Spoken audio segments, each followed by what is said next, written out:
have a look that I actually am wearing a strap around my pelvis. Okay, so if you have a super long belt, a long yoga strap, or a long scarf, you can do this.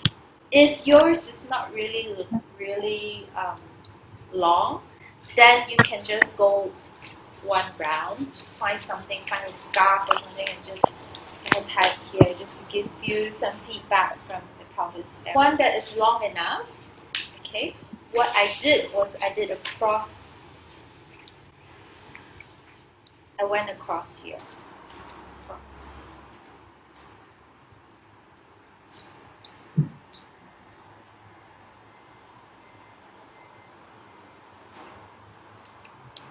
Okay.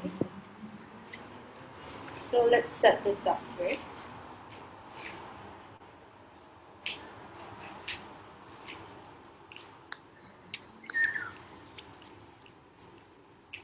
So if you don't have a long strap, like I said, you can just use a scarf and tie it across your pelvis. That's totally fine.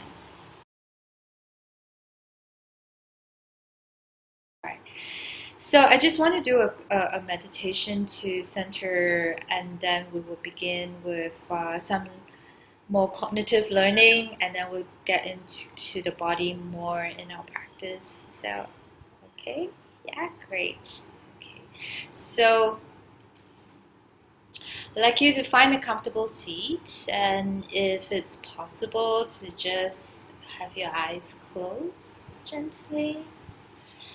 And just notice if the strap is inhibiting you or supporting you. If the strap is inhibiting you, I'd like you to just loosen it so that you don't feel uncomfortable or any sense of discomfort.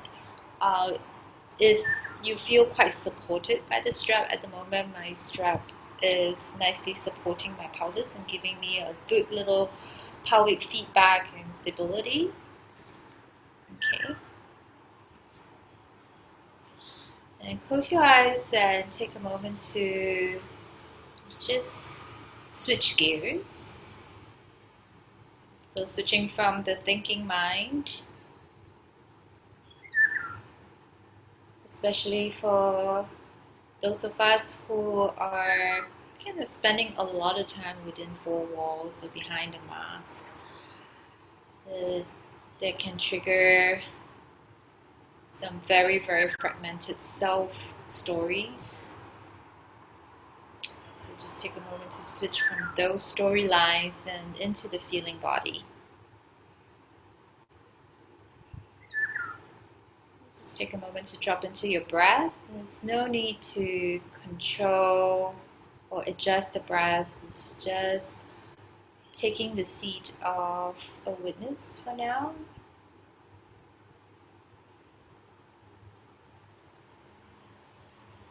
So very often we talk about being the witness as in just witnessing stories, but how about the moment, that very moment that we realize it's a story and that becomes the present moment. Just take that step back a little bit more and make it a little bit more accessible. It's just every moment that we find or realize that story is coming up, that is the present moment.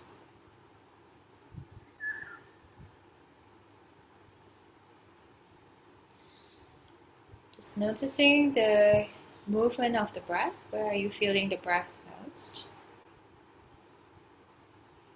Is it more in the belly, or in the chest area? Can you feel it beneath your skin?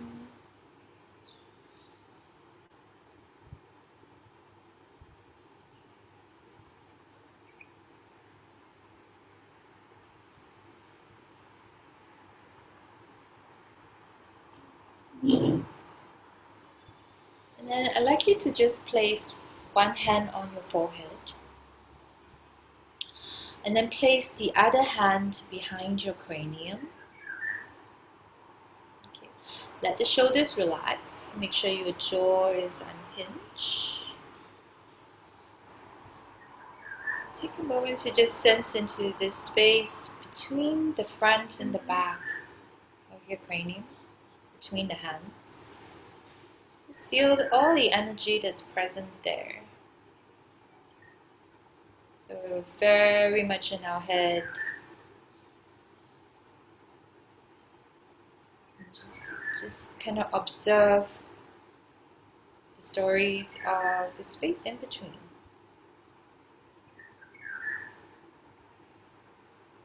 And anything that you can feel that is coming through the hands.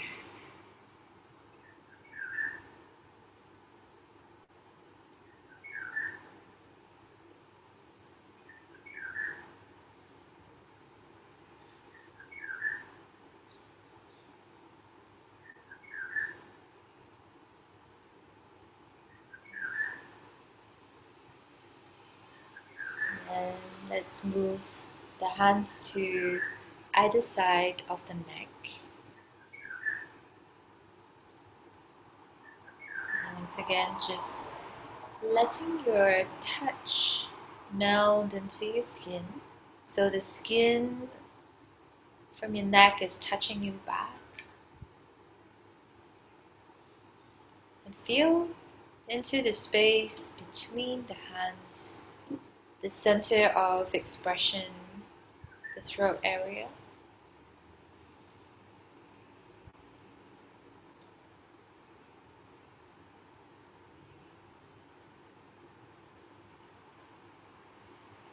Feel into the movement of breath here, that even though you're not the person speaking,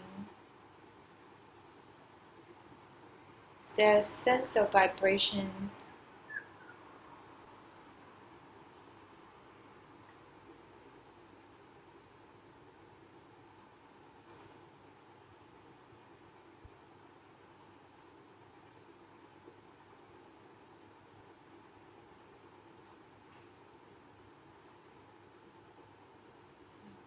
and then now take one hand in front of the sternum, and if it's possible for your shoulder, you're going to just curl your hand behind. You can use the back of your hand to hold the back of your heart.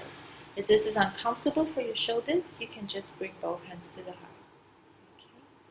And then feel into the front and the back body again, into the space within.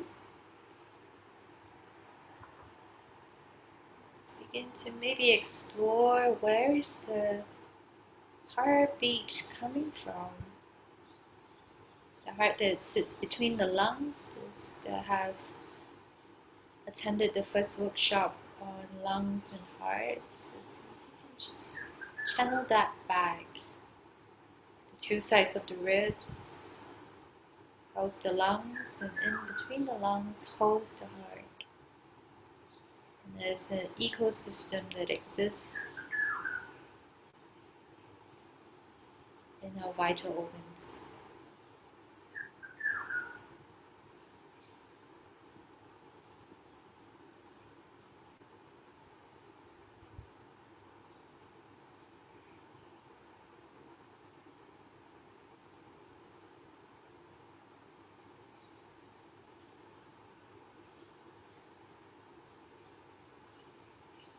At the end of the next exhale, take the hands to the two sides of the ribs. Feel into the space there too. And as we begin to really come into the body, just sense how the body touches us back through breath, and through movement.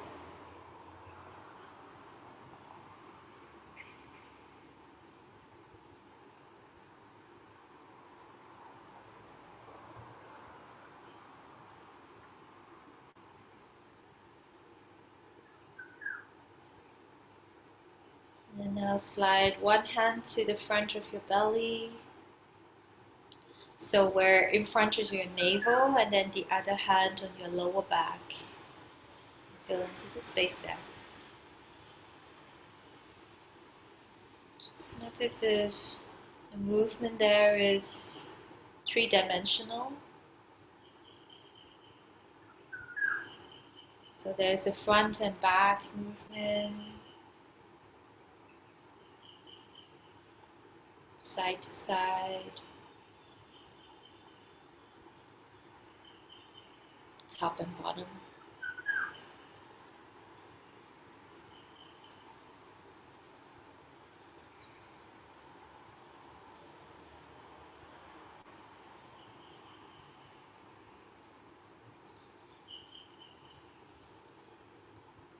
Just slide the hands down just a little bit more towards the back of your sacrum and corresponding to the front of your groin space, just above your pubic bone in the lower belly. And this is the area we'll explore quite a bit in this session. See if you can sense from the front and the back into the sitting bones that's in contact with your cushion or your yoga mat. You can even feel the movement of your pubic bone and your tail, just swinging back and forth.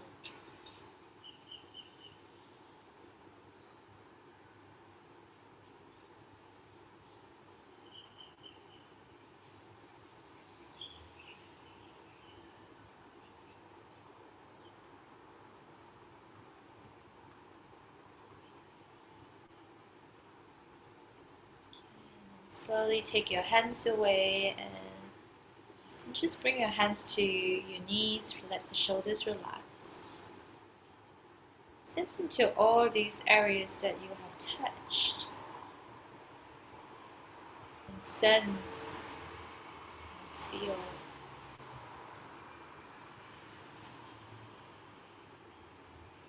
And if you were to create a self-image based on these areas and these spaces, are you able to come into a sense of wholeness?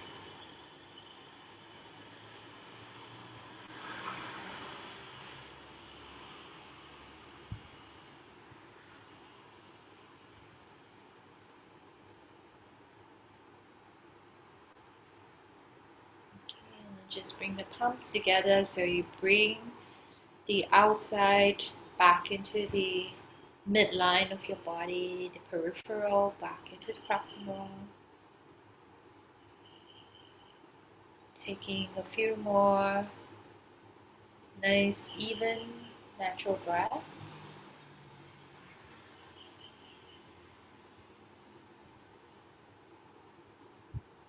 Slowly blink open your eyes and look at the screen. Good. How is everybody doing? Great.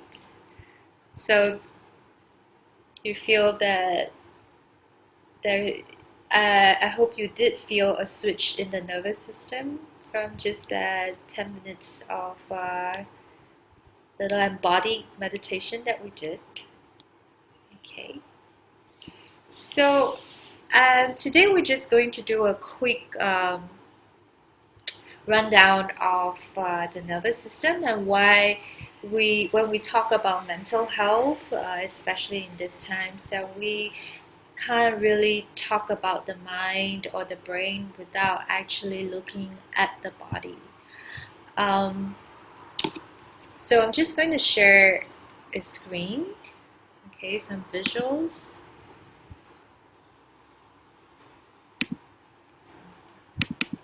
Okay.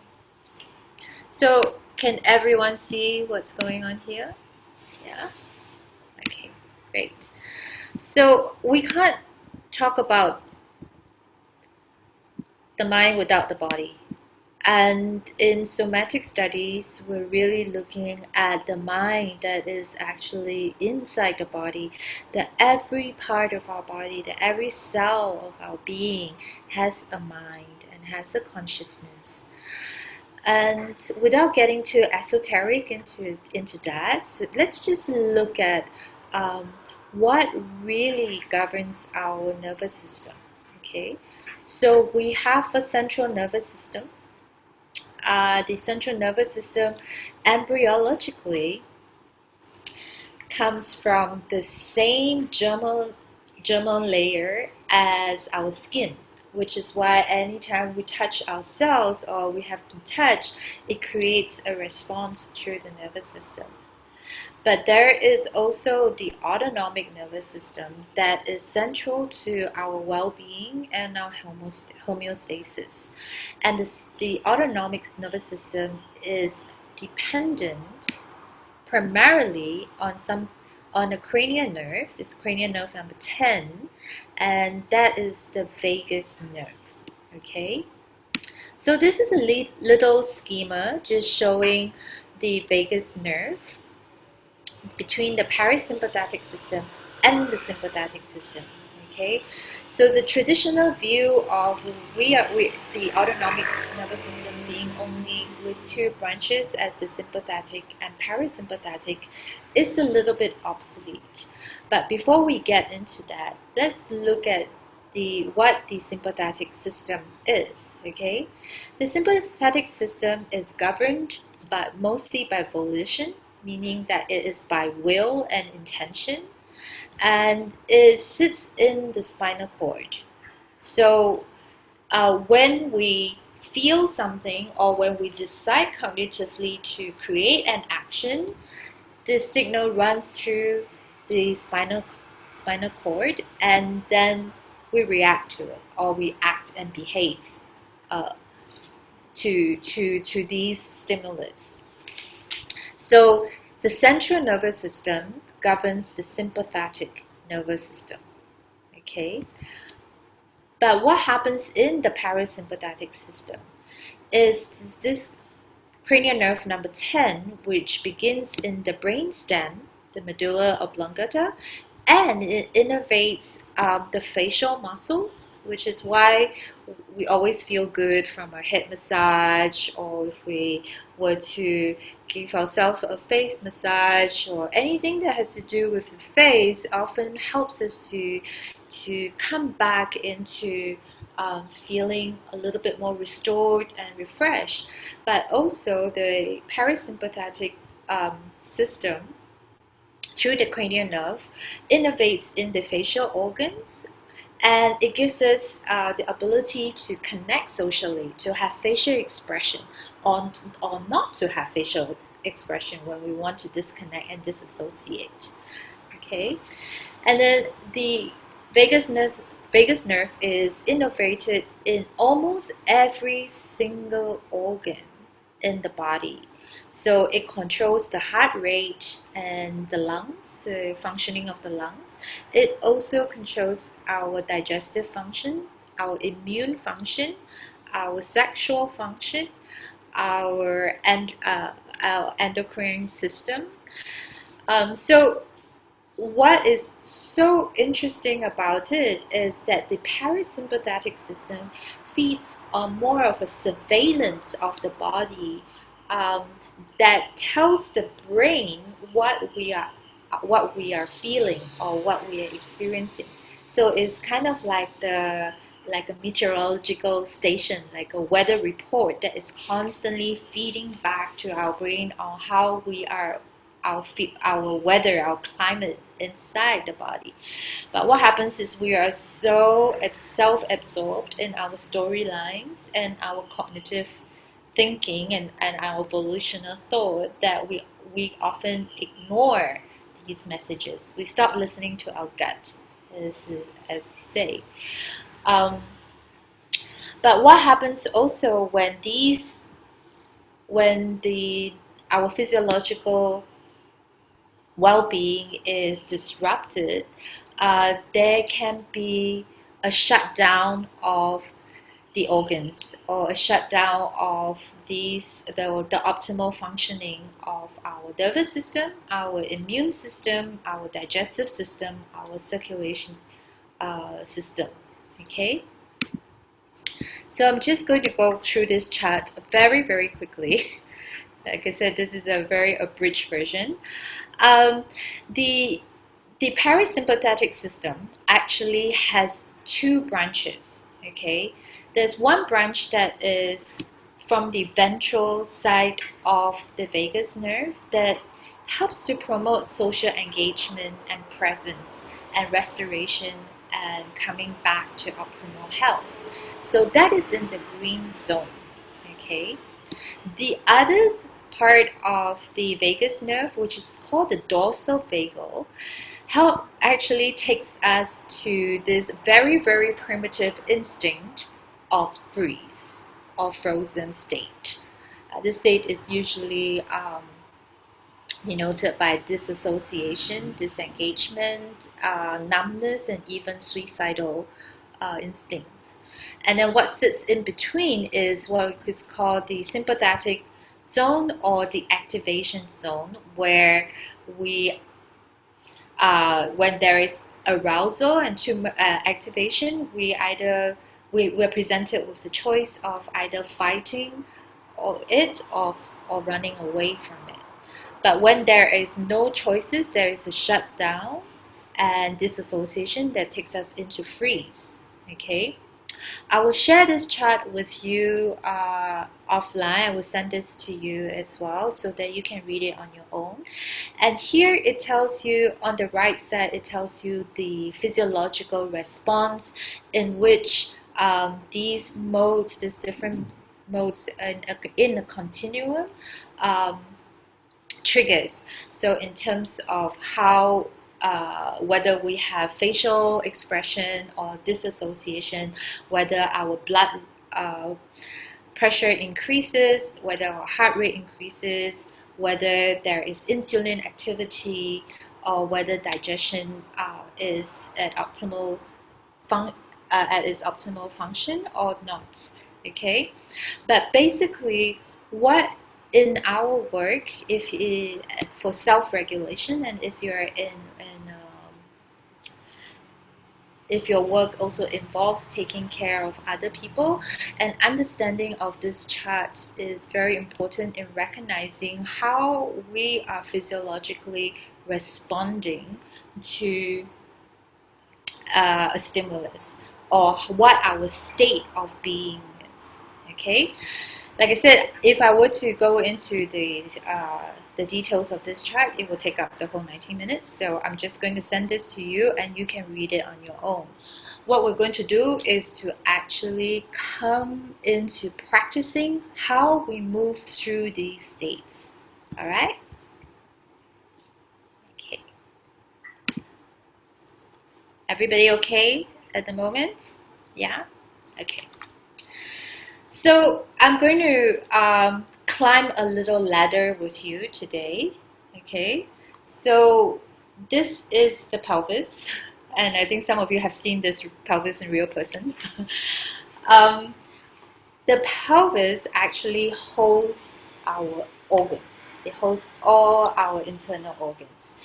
And as I was saying earlier, the organs are innervated through the vagus nerve, and it tells the brain how our body is feeling, how we are feeling. And the diaphragm is three-dimensional in the sense that the bottom of the diaphragm is actually the pelvic floor. Okay, and this is the top of the diaphragm.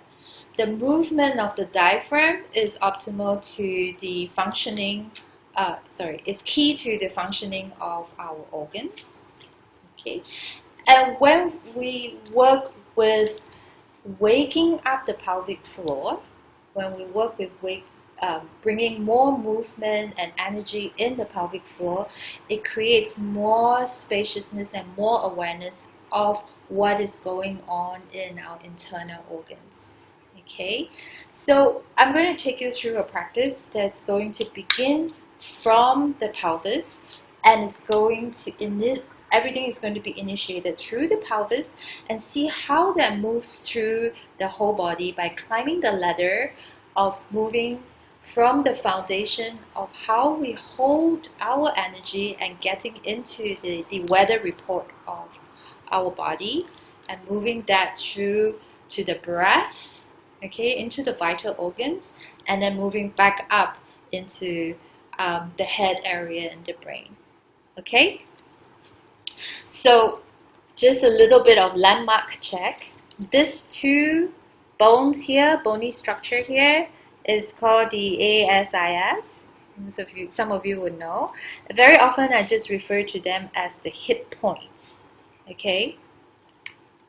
And then this two bony structure here is the pubic bone. And what sits between the pubic bone is the pubic symphysis. Okay? Bear in mind that this is actually not a bone, but just a disc. It's a disc. It's a soft tissue that sits between two pelvic halves. And then this is the sacrum. Okay, the sacrum is actually a bone, and it also sits between the two pelvic halves. There are 5 fused vertebrae in the sacrum. Okay, and if you look at the sacrum itself, that's the joint space is very much like a jigsaw puzzle. So when we constantly sit in one position, and especially when we sit cross-legged a lot, and most of the time we sit with one leg crossed over the other, maybe the right side is always the top leg and the left side is always the bottom leg, it creates a twist in the pelvis. And so this little articular surface might be constantly being strained or stressed, or then sometimes they might not be sitting well in the joint itself, and that can create referred pain through the lumbar spine, through even to the thoracic spine, even our neck and shoulders. And also because the pelvis doesn't also sit independently, we also have the femur bone, which is the thigh bone that sits in the cup. Okay, there's acetabulum, which is the ball and socket joint. So anything that happens here can also create a relationship with how we move across space through our legs, and how we ground through our feet, and vice versa. So what we're doing through the feet and the legs also has a relationship back into our pelvis and then back into the spine. So right now I'm talking mostly just from a musculoskeletal perspective, but bear in mind that what's within the spaces that we are exploring, or we have explored earlier in the meditation, carries all the fluids and the organs and our cells, our cellular consciousness as well.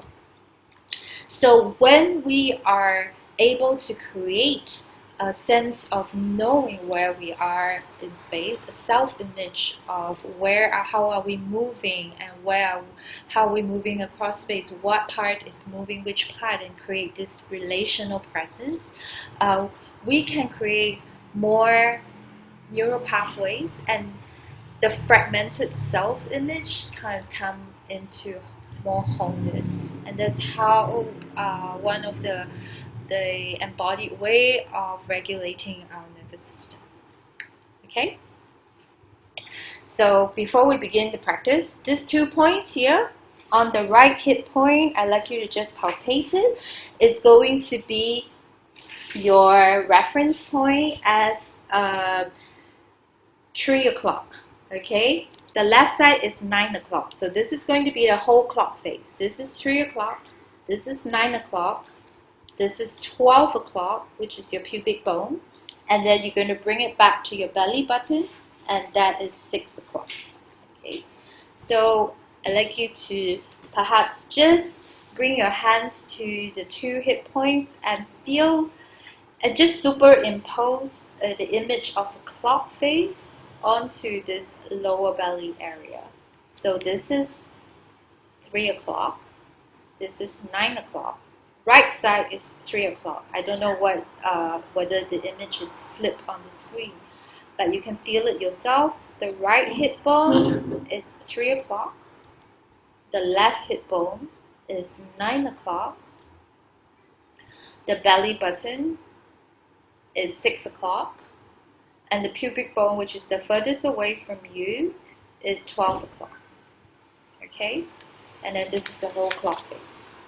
You can add the other digits: 1 o'clock, 2 o'clock, 4 o'clock, 5 o'clock, 7, 8, 10, and 11. Alright? And then you're going to come onto your yoga mat. Okay? I don't have one because I am already on a pretty comfortable surface. But you can come onto your yoga mat.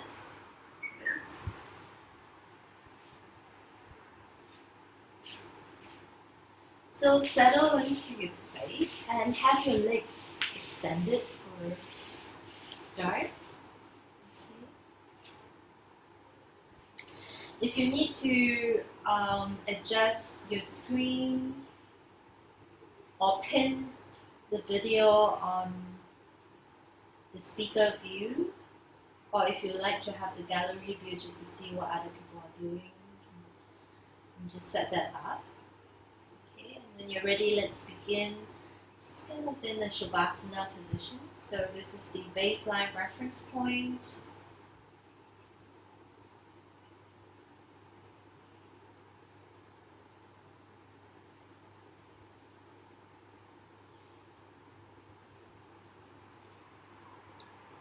I'd like you to just come into the body once again.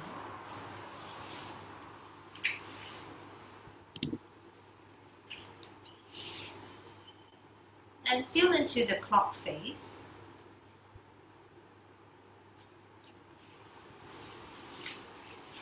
So I'm just going to talk you through. I'd like you to just keep your eyes closed at this point, instead of looking at the screen.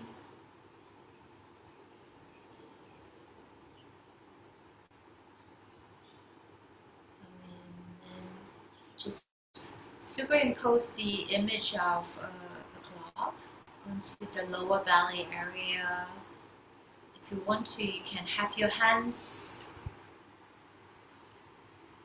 on the two sides of your ASIS, just to use that as reference point, as 3 o'clock on your right side and 9 o'clock on your left side. If it's absolutely uncomfortable for you to have your legs straight, you can have your knees bent.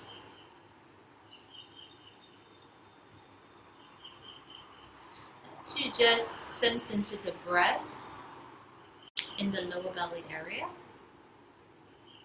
And just feel into the quality of your breath. Is there any movement? How does the texture of your skin feel there?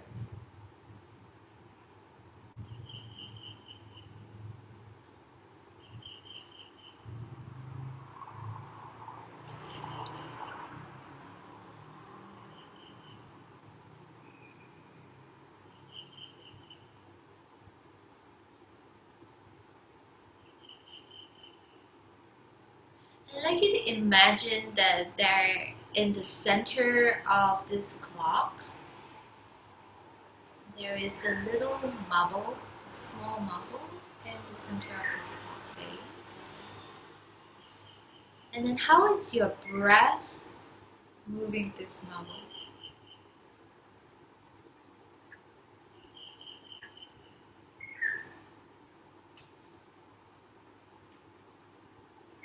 Does one side feel differently from the other side? How does two sides feel? If there is a marble in the center of this clock face, can it stay relatively still, or is it rolling around?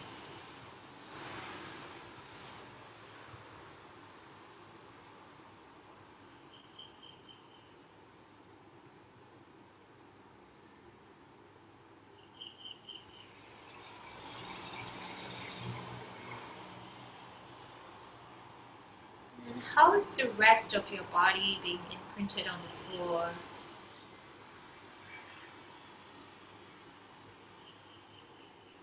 So if you were to create a self-image right now, how much clarity do you have that is being reflected by the floor or the ground?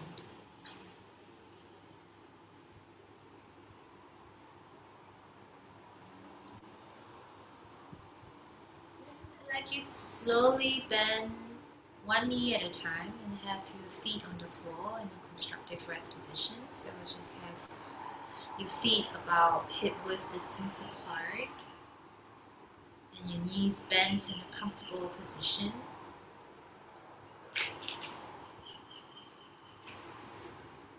And try not to have your knees touch each other. You want your leg bones, your thigh bones to be parallel to each other.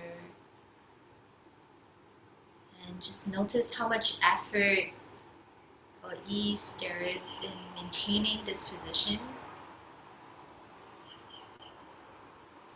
And then come back to the clock again, in the center of the clock.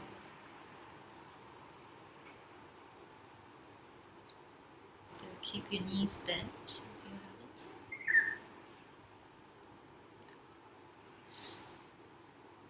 haven't. And find the space between 12 o'clock and 6 o'clock.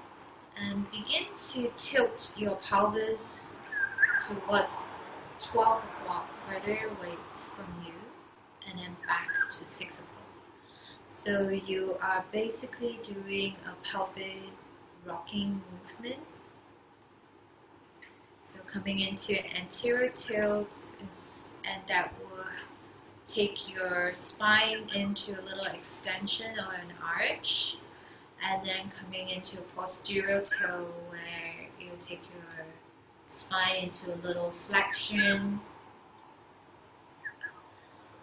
Just moving between 12 and 6. See if you can incorporate your breath into this movement so that as you breathe in, you're coming more into an anterior tilt, into a spinal extension or an arch. And then as you exhale, you come more into a posterior tilt whereby the spine flexes a little bit more so your lower back goes more towards the ground. And just rock between 12 and 6 o'clock. And you don't have to make the movement very big. It can just be tiny movement, very nuanced. Sense into the shape of your pelvis as you rock between 12 and 6. And knowing that your sacrum, the sacred bone, has 5 vertebrae. And even though they are fused, that the cells in the sacrum can actually differentiate itself. Okay.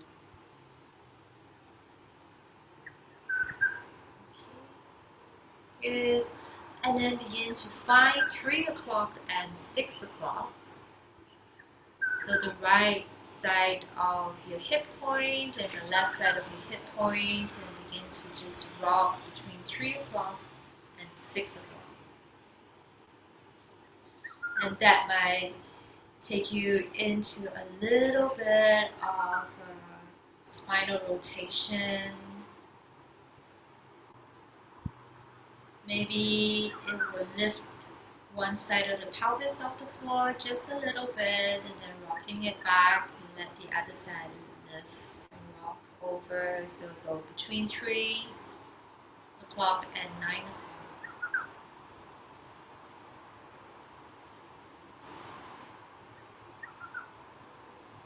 3 and 9.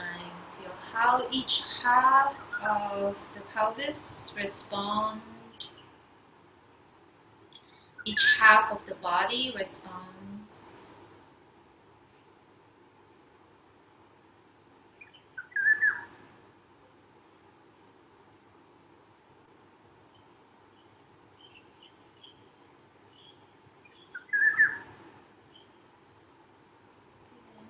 And even though my instructions are just telling you to go from one end to the other and one half to the other half, see if you can sense into a more three-dimensional space that you're moving through now.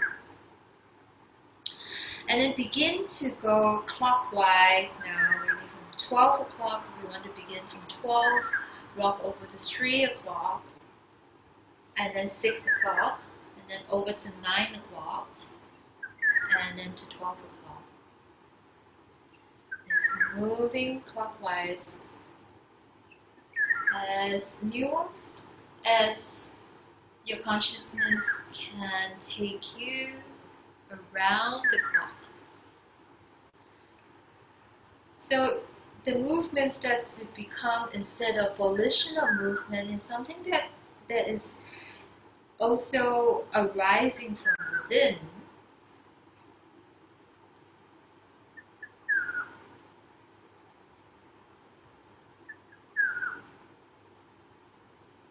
And really start to sense into the shape of your pelvis. The two halves.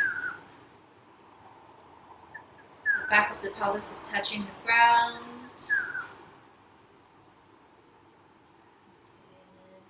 When you complete the next cycle, let's switch around and go counterclockwise.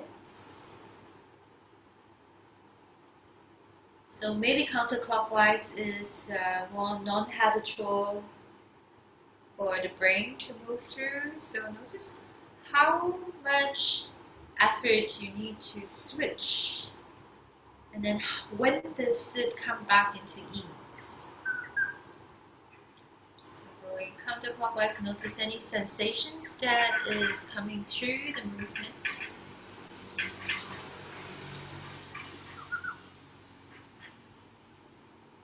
Notice how the legs follow, how the spine responds, how the ribcage responds, how the shoulders respond, and maybe there's even a shift of your weight through the cranium, through the skull bone.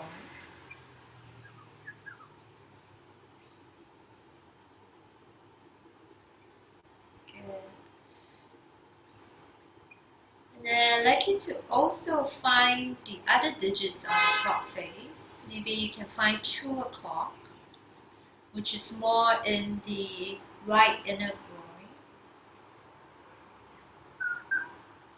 And you can find 10 o'clock, more in the left inner groin.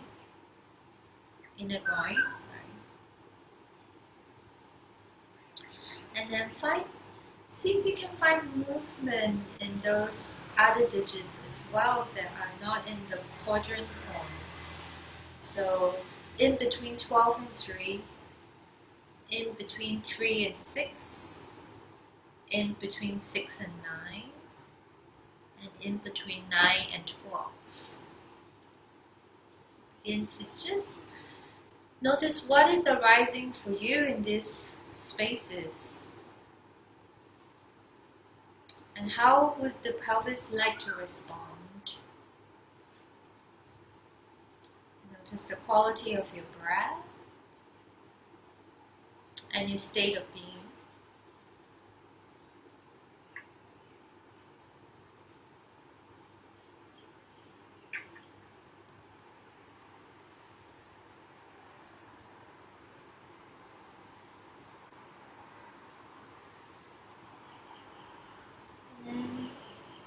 Can follow through 3 full cycles of breath so that your cognition, the frontal lobe, is tracking your breath, and your brain stem, the sensory motor cortex, is tracking or witnessing your movement. So you are maintaining a dual awareness. So it's not just mindfulness, which is really more in the frontal lobe, but also an embodied awareness in the movement of your pelvis. how it's undulating through to the rest of the body.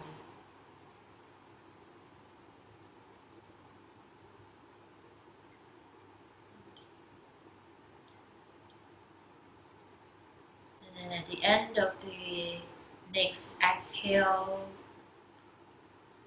just come back into stillness.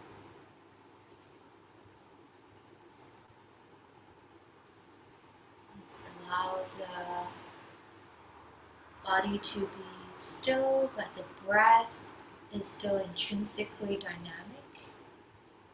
So it's still more movement, more volitional movement.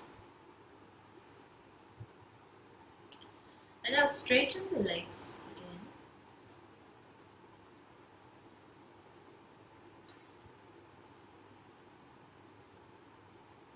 And just sense into the quality in the lower belly area in the clock face. Feel into the space there. You feel a little bit more spacious in the lower belly, in the womb space. So there's the two sides, two pelvic halves feeling.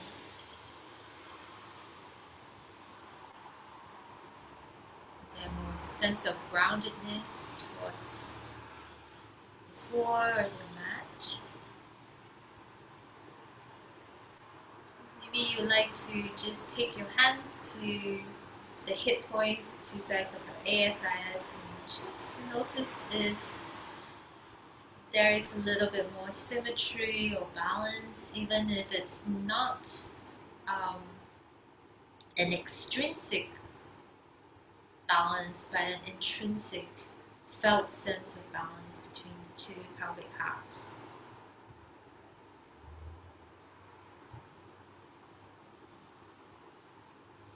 Okay.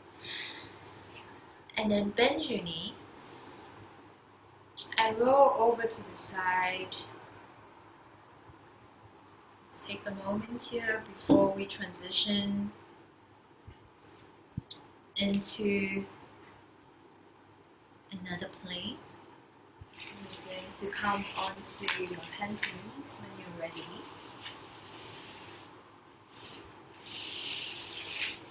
Okay. So if you need to make any adjustment to your strap,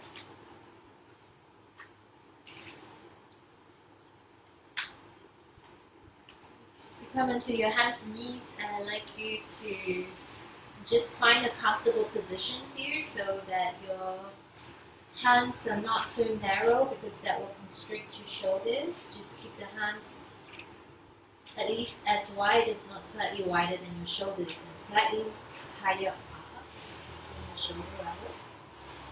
And have your knees hip width distance apart and directly under your hips. Okay. And just find a neutral position here without any movement. Notice if intrinsically that gives you some sort of stability, so you're not dumping into your lower back and you are not really rounding your back. So just come back into what you feel is balance between the two sides, between the front and the back. Sense into your breath in the lower belly area in the clock face that is now just parallel to the floor.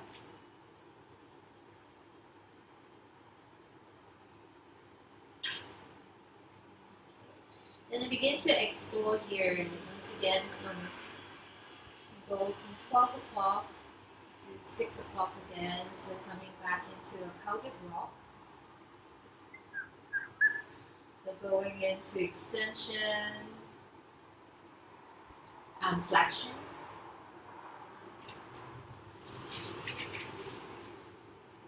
Just keeping the awareness in the digits of the clock at the moment for now. Try to let your breath come through into the movement, that's expressed in the movement. And notice now if you can sense the relationship between pelvis and head a little bit more clearly.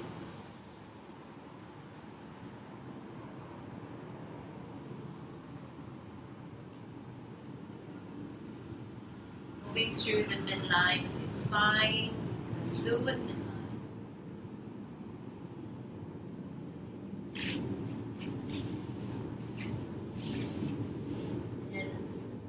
Begin to play around with 9 o'clock and 3 o'clock again.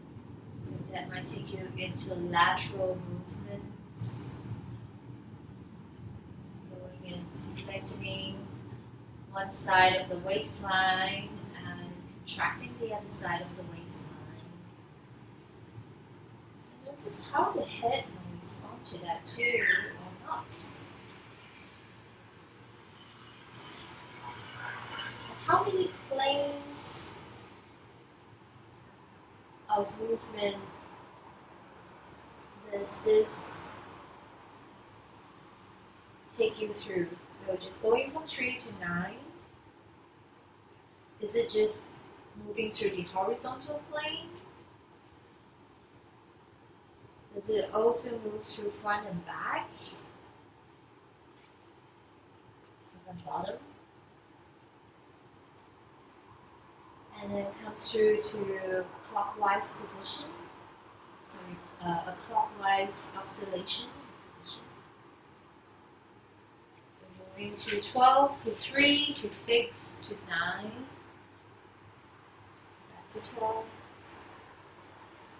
Really sense into if you can find a 3-dimensional space, a 3-dimensional wholeness through the 2 halves of your pelvis.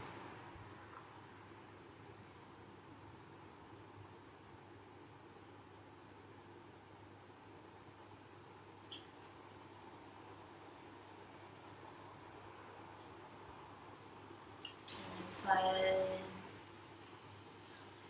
counterclockwise, if you were to traverse from 12 to 9 to 6 to 3 and back to 12.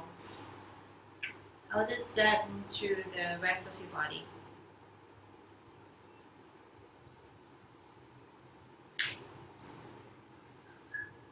And just notice if you're doing it with your eyes open or closed. And try it both ways. So with your eyes open, how does that change the quality of your movement? And if your eyes closed, how does the nervous system record that?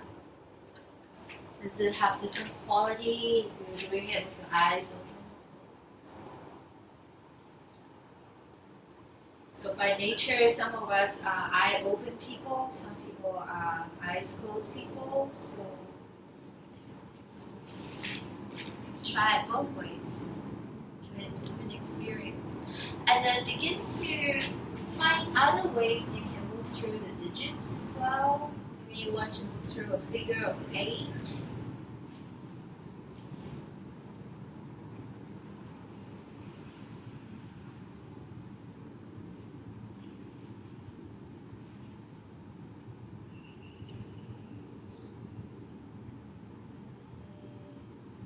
And just take another 2 more breaths here, 2 full breaths before you allow your movement to come back into stillness.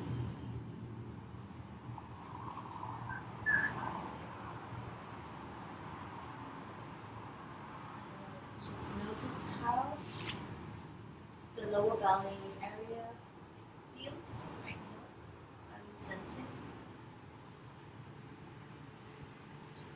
And then bring your big toes together, allow the knees to come apart, and slowly sit back into child's pose. Just taking a moment here, allowing the whole belly to hang between the legs.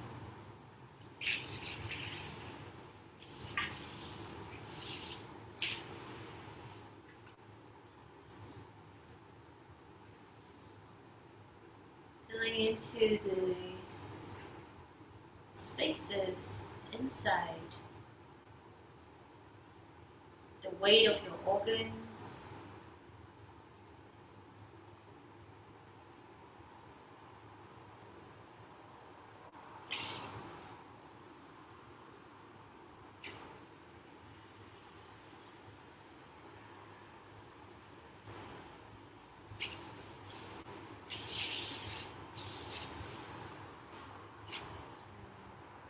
And then come back up onto your hands and knees. Curl the toes under.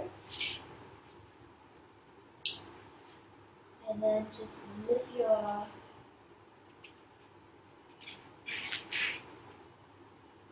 the pelvis up, keep the knees bent, let the head rest.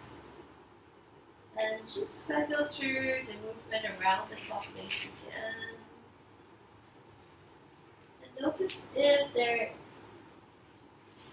the area around the lower belly, what is the space between 12 and 6? The space between 3 and 9?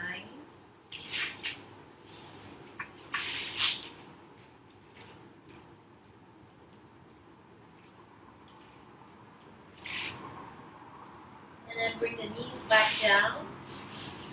And I'd like you to just allow the body to come through. So moving the chest forward a little bit, as if you're coming into an upward dog or cobra, but don't go too far. And then cycling it back towards the tail, so just moving from tail to the head. Opening the front body without losing the back body, and bringing it back towards the tail. Just cycle through a few rounds here. Okay.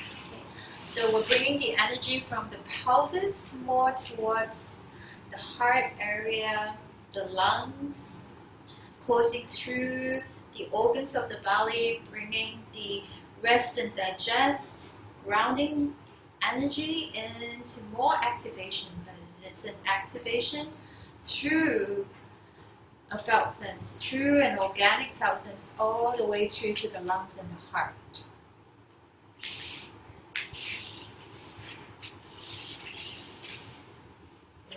And then the next time you come forward, you just find your way onto your belly. You can have your hands folded underneath your forehead. You rest your forehead on the back of your hands. Let your shoulders relax.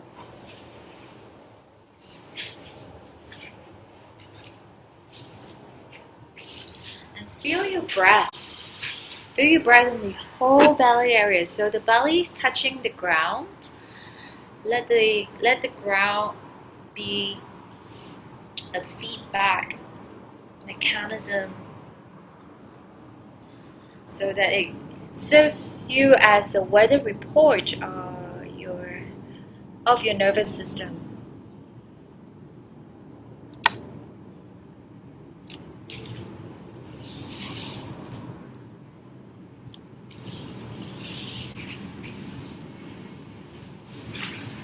Instead to bring the breath from the belly more towards the back of your lungs until you can find a lifting through your chest as if you're coming into cobra. So you're not pushing yourself off the floor. You are using your breath, the energy of your lungs and your heart to lift, to engage. And then as you exhale, to release back down. And then inhale to lift, connect, engage. Exhale to release. Just move through a few cycles, coming through cobra.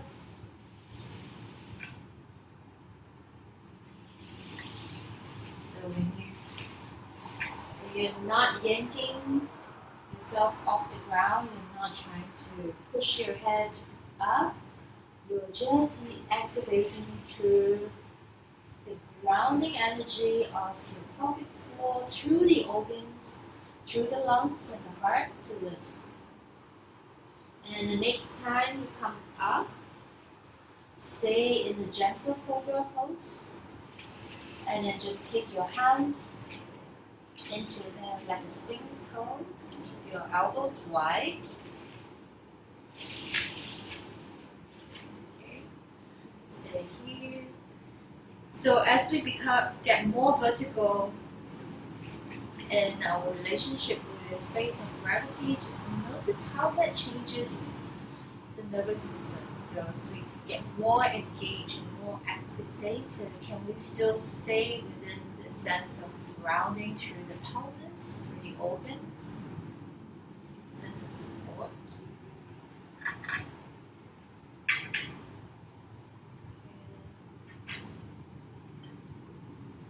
And then maybe come up a little bit higher if that feels comfortable for you, and then take your hands out into gecko hands and be on your fingertips, so it's even more activation of energy here through the lungs and the heart.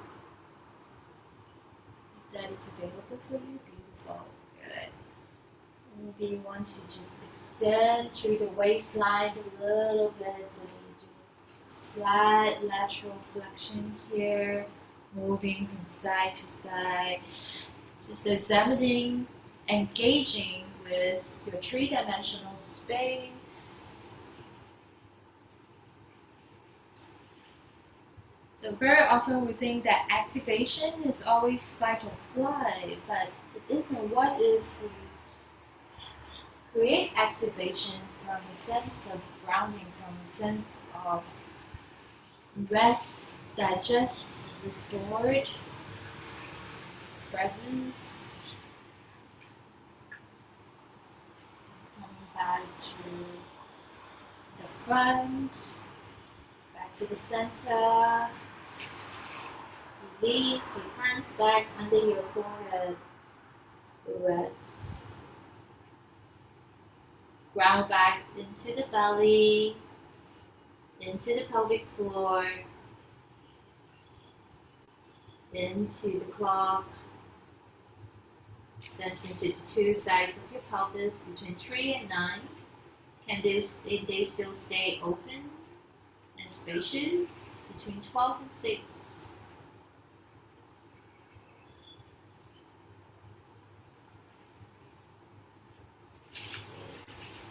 And then take your hands alongside the chest. Come through Cobra on the inhale to activate your energy and engagement. Move back through Child's Pose and back into a semblance of downward facing dog. So I'd like you to not lock your knees in downward dog, just keep your knees bent. Okay, so that there is freedom and mobility in the pelvis. And then I'd like you to just move in any way that you're being informed by your nervous system, by your cellular consciousness.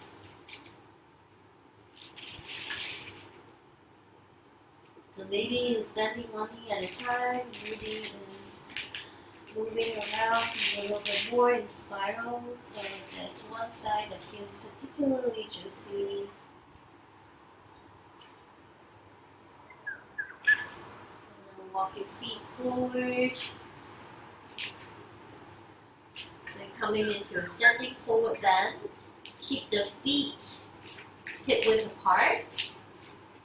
So there's space for two pelvic halves. Knees are soft and bent. Okay, if this is too much for you, you can always come up a little bit higher or come up into stand. And if this is comfortable for you, just hold either side of your elbows, keeping the knees bent, and just allow the spine to release. And sense into the space between 12 and 6, 3 and 9. Is there still space in the clock? Good. And then bend the knees a little bit more and come into what you call a chair pose in yoga or Vipassana, or a skiing pose. Okay. Just keeping that clock face here between 12 and 9 spacious, 12 and 6 spacious, and 3 and 9 spacious. Any that space. Feeling out the front and the back where you palpated during the meditation when we started. And then using the energy from this lower belly to come up all the way into stand, and then release the arms down. Just taking a moment here in a vertical relationship, coming up into a vertical relationship with space and gravity. So when we are vertical or perpendicular to the ground, this is an activation. But activation doesn't always have to be fight and flight. Very often we're just stuck in this mode. The moment we are awake, we're in fight and flight. The moment we're vertical, sometimes even when we're horizontal, we're in fight and flight. So how do we still stay grounded here so that our sense of doing comes from a sense of being?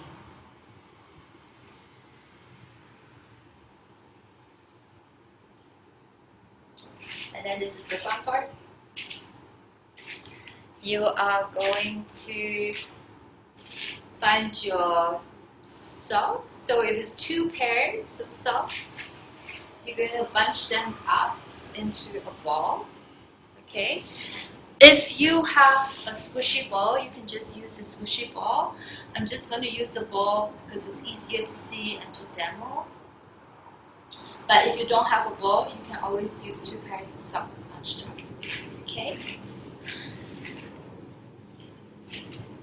So here I leave it up to you whether you want to keep the strap on, but this is really just to bring that awareness to the pelvis, the lower belly area.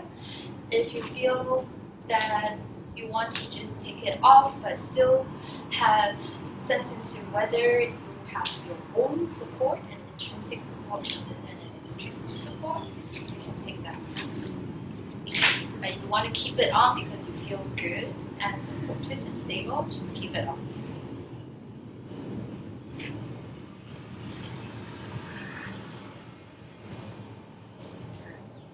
So I'm just going to guide you through some suggestions, okay? And then you're going to play around with it as you wish, as you like, which is what is my favorite part of our weekly workshop, is this part where I get to see all of you express yourself freely. Okay, so I'm just going to demonstrate first. Okay, first I'm going to place the ball under the ball of my foot.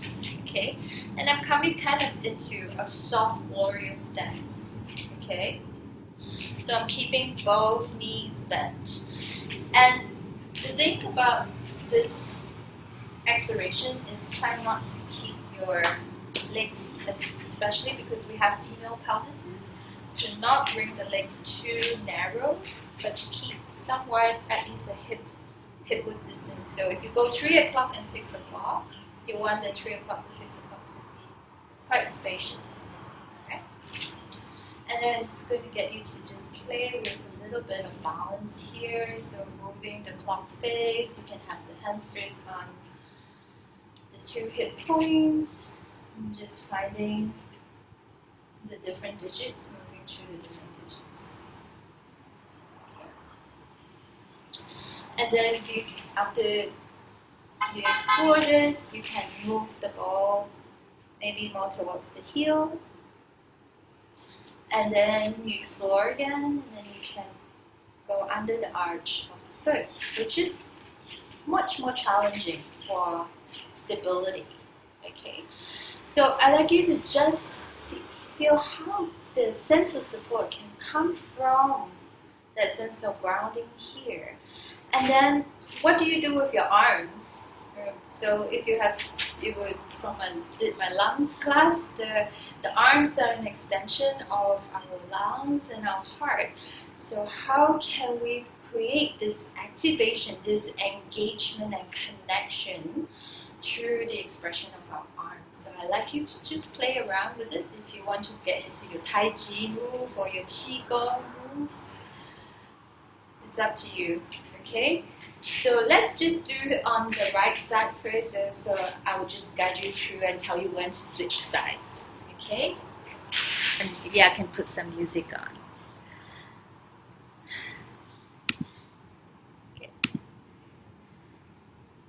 Okay, so just play around with the balance. If you decide to go instead to have your pelvis facing sideways, you can do that as well. You can always change planes.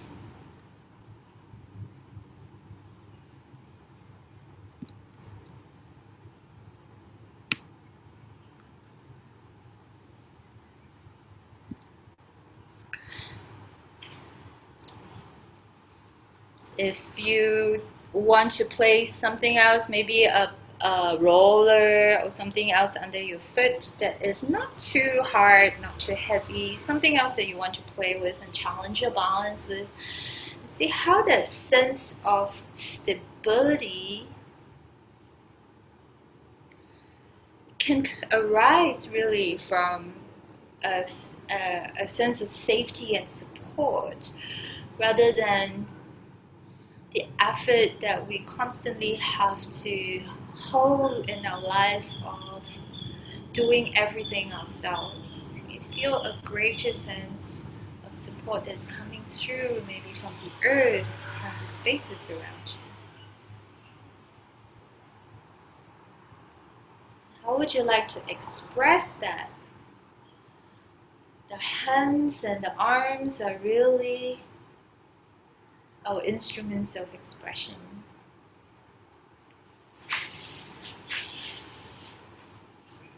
And if you like to switch to the other side, so having the ball under the left foot now.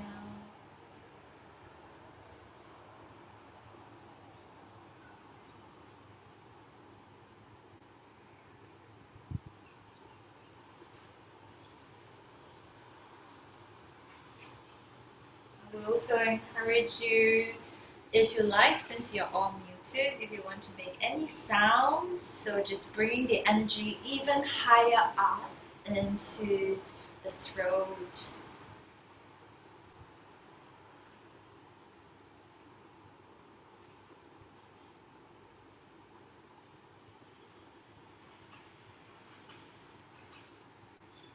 Really sense into the digits around your pelvis, how you can move and play with these digits.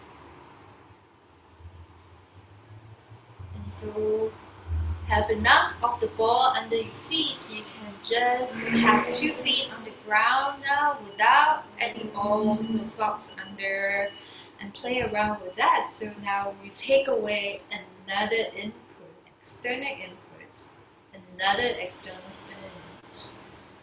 How can your nervous system still rest and digest, but at the same time engage and be present?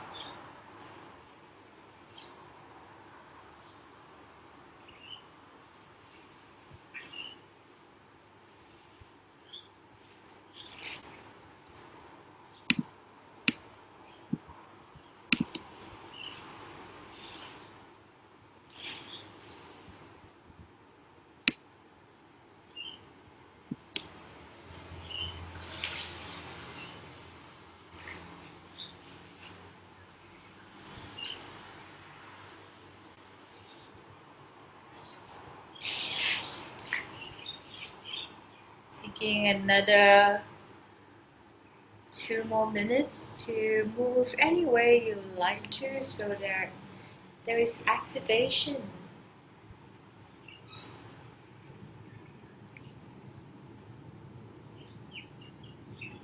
Without feeling a sense of overwhelm. So how do we remain safe while we live life?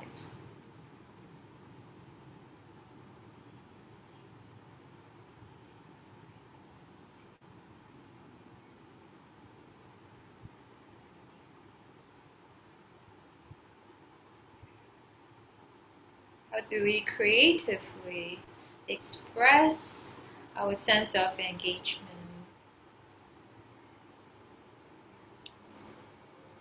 So channeling this energy that is greater than ourselves, and really creatively express it through the instrument of our body, through movement into space, time, gravity.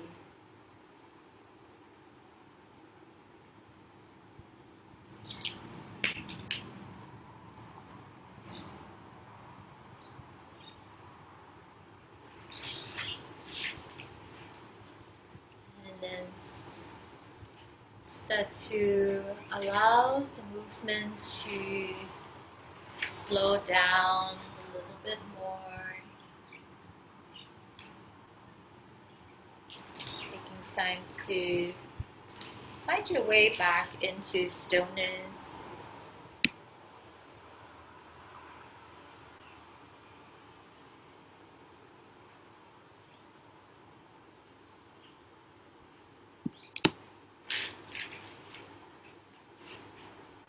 So coming back into stillness when you're ready, you can just come back into a soft mountain pose without tensing.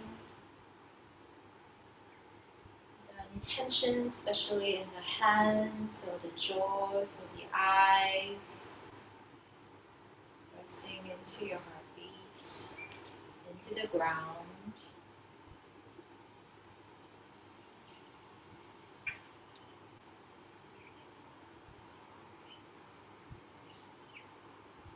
Just feeling the breath, the movement around the lower belly, to the pelvic floor.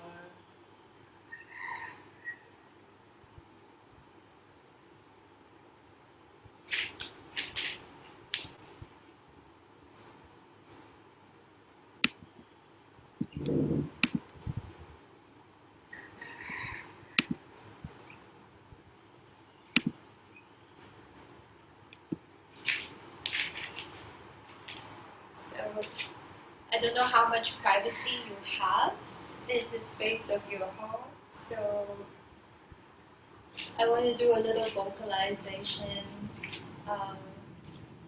work. But if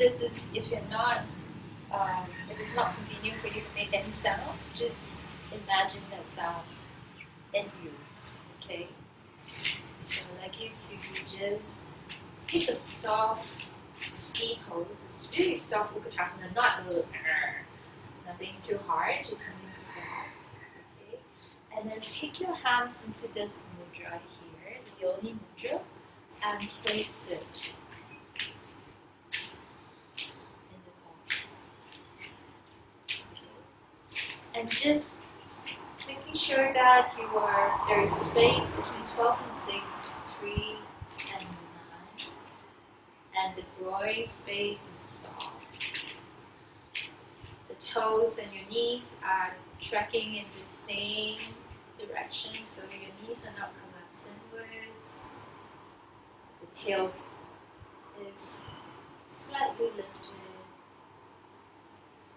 I'd like you to just make a few syllables. Let's try, begin with ah.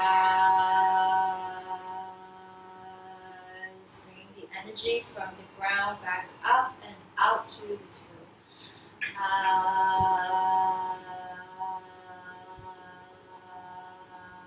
Creating a long exhale. 1,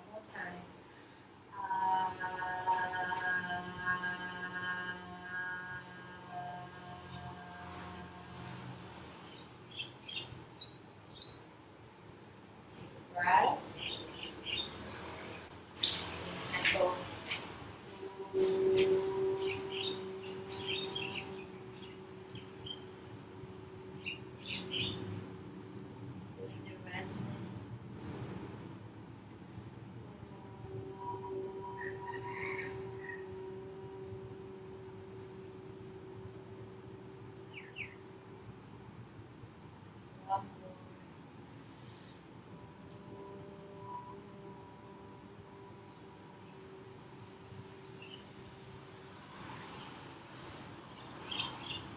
Taking a breath. And then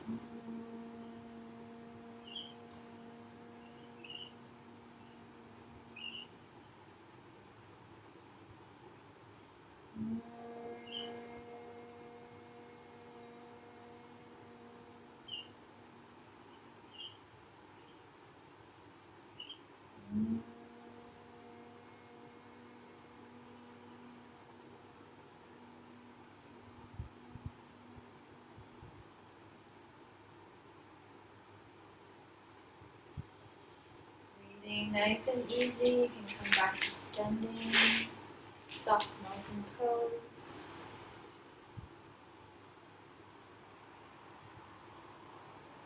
Sense into your vertical being.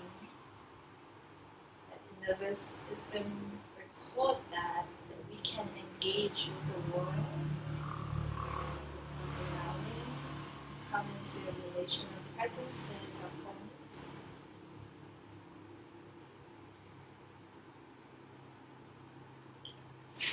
And I invite you to lie down again on your mat or your floor.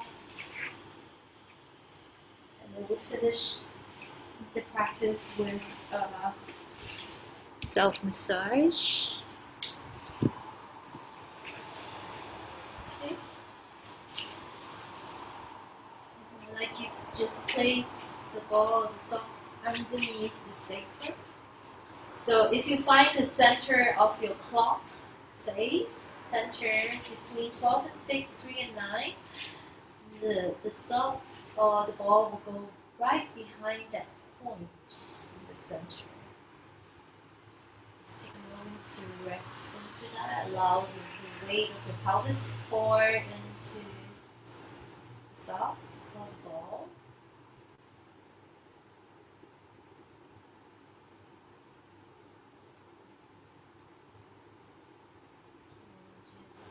Begin to tilt this rock 12 and 6.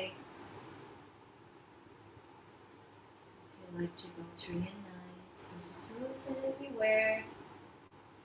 The body is guiding you to around the clock.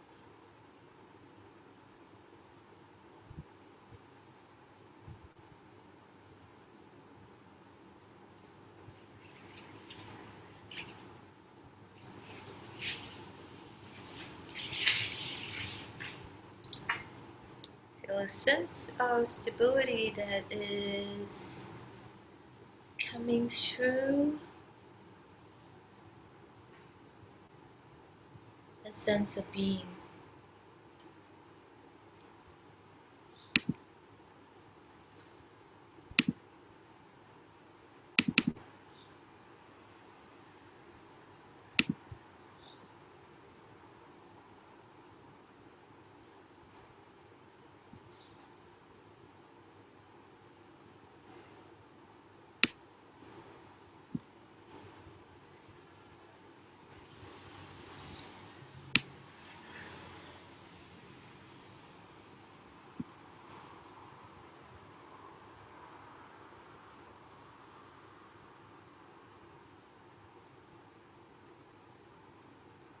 And then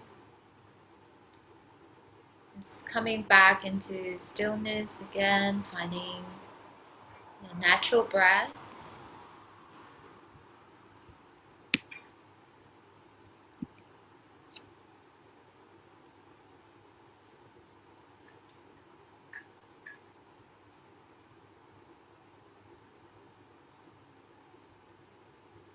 Feeling the breath in the belly, the lower belly.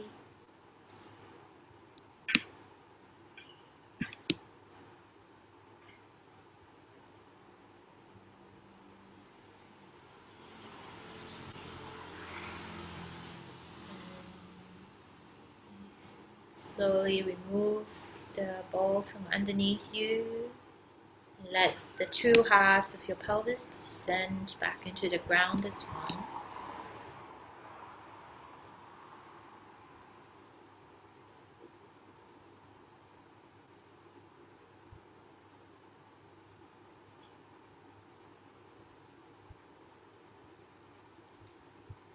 After you remove the ball, if you like to draw your knees up towards your chest.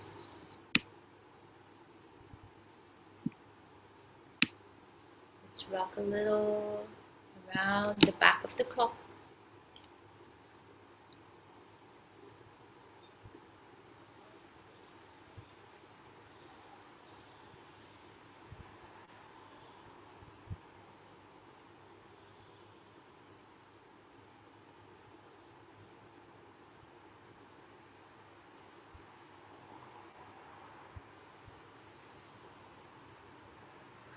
Release your hands. If there's any other thing that you'd like to do that the body is calling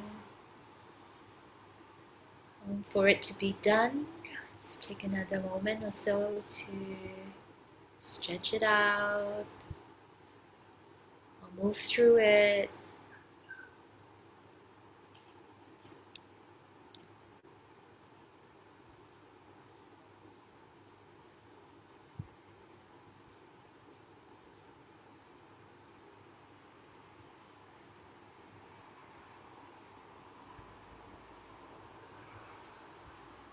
Find your way back into stillness.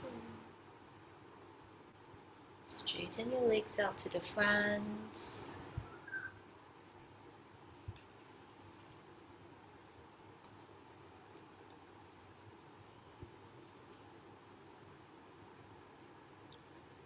Letting your arms rest along the sides of your body.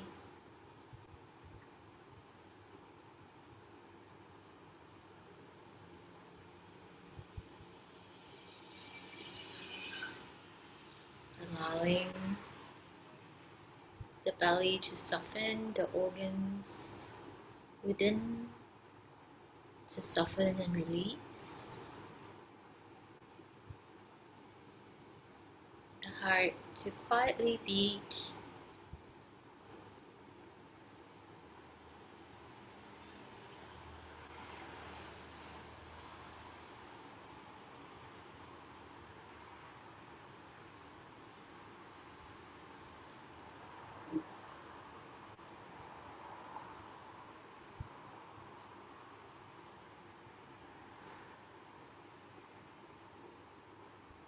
Show your jaws unhinge. Soften the energy around the face, the eyebrows, the frontal lobe to release into the brainstem.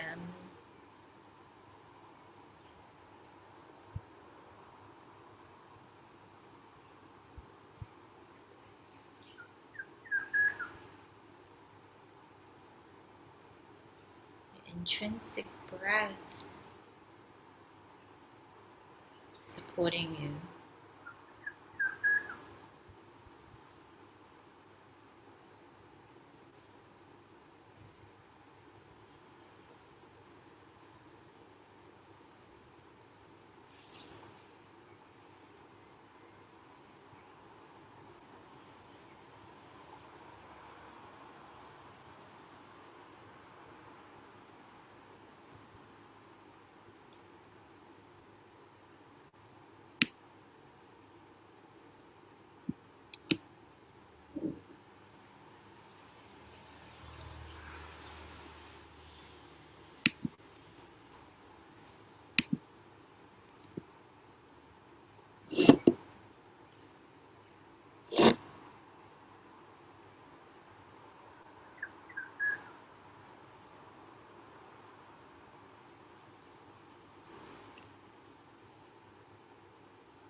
your breath deepen.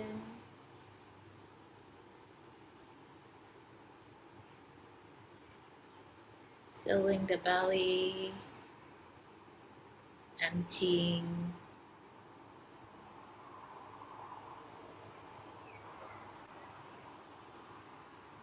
Let's begin to just make tiny movements through your limbs, fingers, toes, hands, feet. If you like to, you can slowly roll the head to one side and to the other.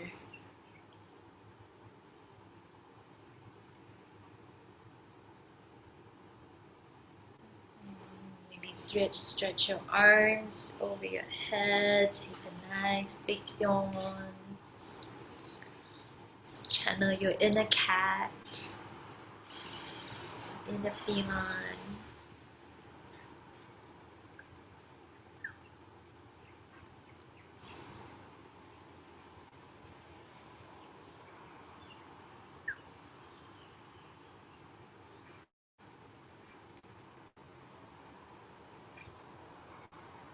Find your way onto your side.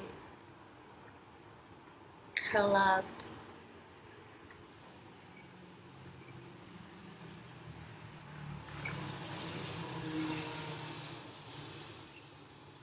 Cradle into yourself.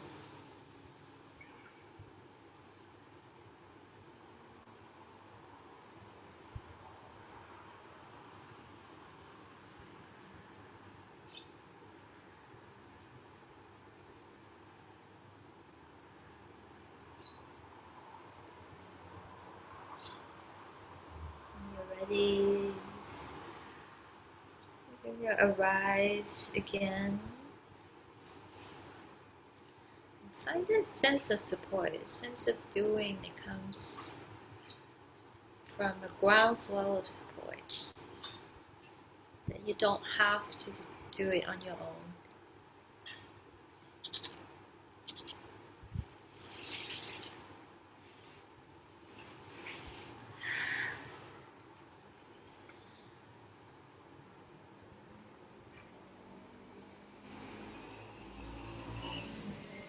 I'd like you to just bring your hands together and just rub your hands in together and create a sense of warmth and heat. Okay, and then imagine that you have this pair of gloves that you are kind of ironing out and bringing and just warming up this pair of gloves. Not a pair of socks, a pair of gloves this time. Okay. And then you're going to wear this one side of the glove into your finger, each finger. So wear it through each finger and then smoothen it out through your hands to your wrists and to your forearms, all the way to your elbow. The glove is really long, it's almost a pantyhose. All the way to the shoulder, all the way to the armpit, and to the chest and the breast, all the way to the sternum, to the heart.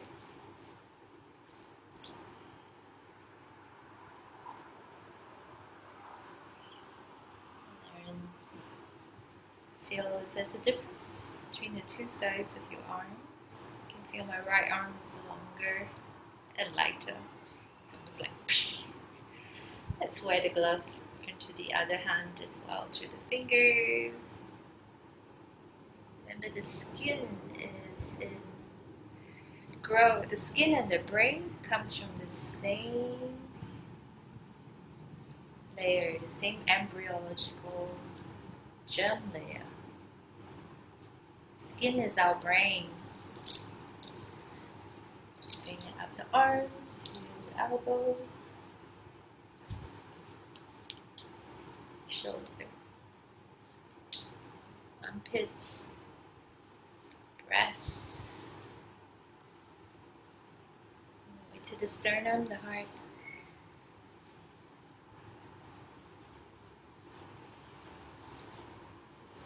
I always like to give myself a little Tarzan tap.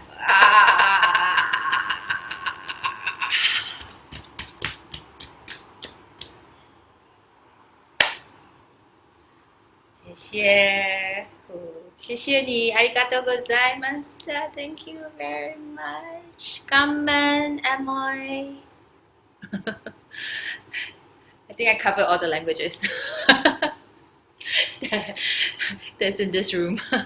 Thank you, ladies. Thank you so much.